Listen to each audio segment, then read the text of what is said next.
Je toto dobrý čas na očkovanie proti chrípke? To sa pýtam profesora Ivana Hruškoviča, alergológa, imunológa, nášho v podstate pravidelného hostia. Chcem povedať, že áno.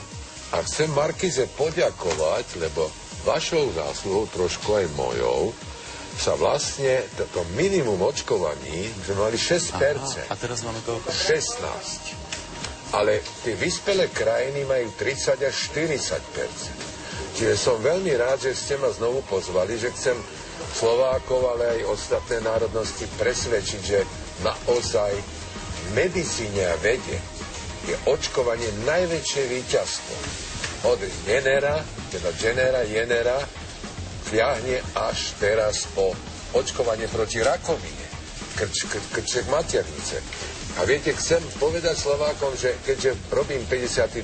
rok, tak pamätám, že som pochoval ešte dievčatko na záškrt 14-ročné, že som pochovával na osýpky kopu detí, bohužiaľ, na ťažké osýpky, že som teda videl tú hrôzu. Obrna. V triede, kde som bol v gymnáziu, tak zomrela jedna krásna ženská, teda slečna vtedy, a dvaja boli poškodení. A naraz prišlo očkovanie proti obrne. No a chrípka stále mení svoju genetiku. Ale pri Londýne je také centrum, kde to každý rok sledujú a podľa toho zhotovujú vakcínu. Táto vakcína, čo teraz sme kúpili, teda firmy, je veľmi dobrá. A odporúčam, aby sa očkovali všetci tí, ktorí majú chronickú chorobu. Deti, a ktorí naozaj na to veria. A ktorých by som rád aj presvedčil. Ale tí, ktorí nikdy nemali chrípku, to je asi 10% populácie, majú takú dobrú genetiku, tí sa nemusia očkovať. Jasne. Tí veria na cestu. Ja som počul, že niektoré vakcíny dokonca obsahujú aj antibiotika. Je to možné? Nie, neviem o tom, že by obsahovali antibiotika. V minulosti, pán redaktor, áno. V minulosti, to ste mal pravdu, teraz už nie. A tá minulosť to je koľko rokov? 20 rokov dozadu. 20 rokov s tým, že nevedeli udržať vakcínu bez antibiotík, teraz už vedia. Čiže znovu chcem poprosiť Slovákov, aby nepodcenili tú chrípku. Viete, ja som bol mladý lekár a dostal som takú chrípku, že som myslel, že zomrem. A vtedy ma ešte sestričky opatrovali. Ja som teraz práve niečo prekonal, ale neviem, či to bola chrípka. Asi nie. Viete, chrípka má, zopakujme, vysoké horúčky, triašku, bolesti svalov, pálenie za hrudnou kosťou, teda tá trachea, tá trubica páli, lebo je zapálená. Takže to je trošku iné. A tých vírusových ochorení je tisíce.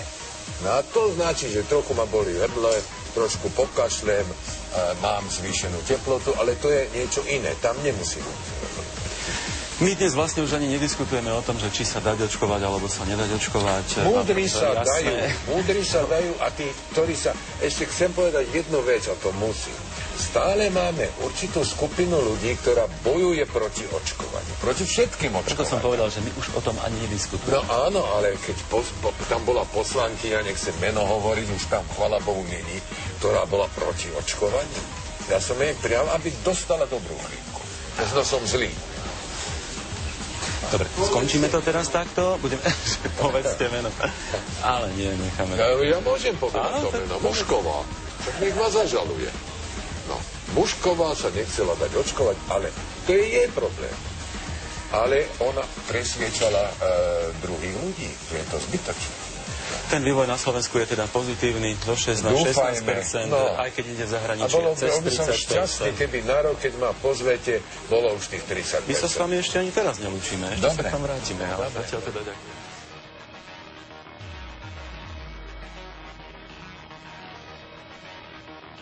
Profesor Ivan Hruškovič, imunológ, alergológ, je tu dnes s nami a rozprávame sa o tom, že sa treba očkovať teraz opäť proti chrípke. Samozrejme, tá vakcína je vždy tá najnovšia a táto je vraj veľmi dobrá. Veľmi dobrá. Aj sme hovorili trošku o tej histórii, že čo sa za tých posledných, no vy ste hovorili, že 52 rokov, ale naozaj za niekoľko desaťročí udialo vlastne v tej medicíne.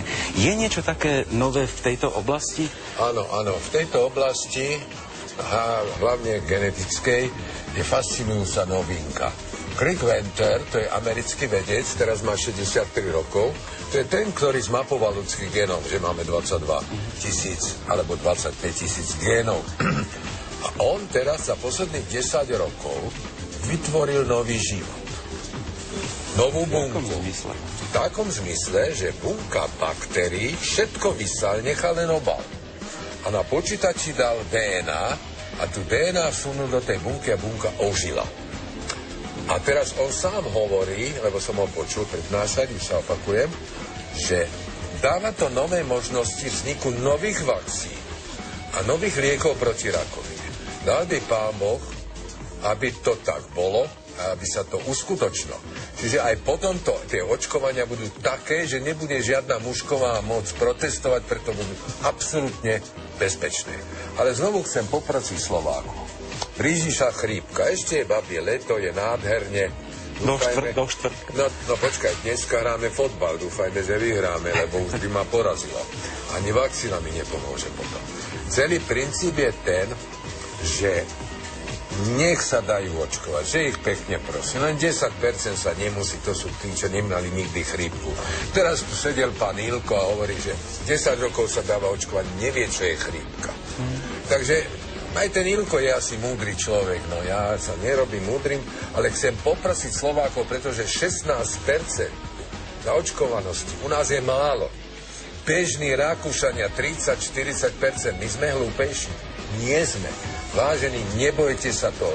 Nie sú žiadne vedľajšie účinky.